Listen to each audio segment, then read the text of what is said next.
menerangkan tentang proses rawatan sisa darah. Saya akan menerangkan tentang rawatan sisa darah di pusat penyembelihan yang dijalankan secara sistematik dan juga mematuhi piawaian yang ditetapkan.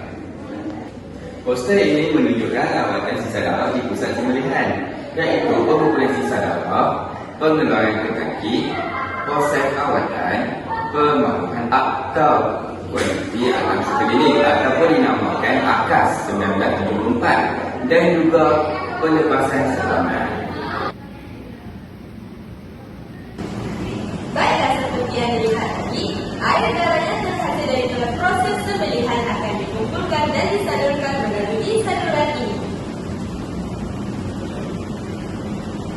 Sistem ini penting bagi mengelakkan pencemaran kepada alam sekitar.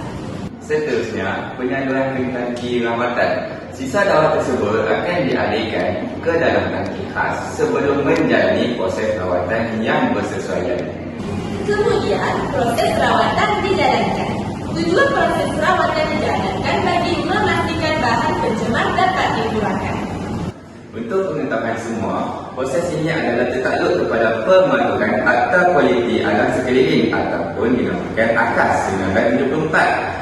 Pematuhan ini penting untuk memastikan pengurusan sisa dilakukan secara terkawal dan juga tidak menjejaskan alam sekitar. Akhir sekali, air yang telah dirawat akan dilepaskan dengan selamat ke saluran pembuangan atau digunakan semula mengikut piawaian yang telah ditetapkan.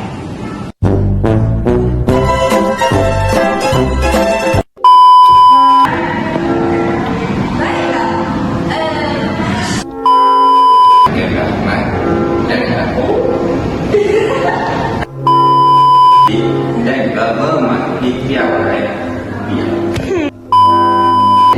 Dan hari ini saya akan membuat poster kami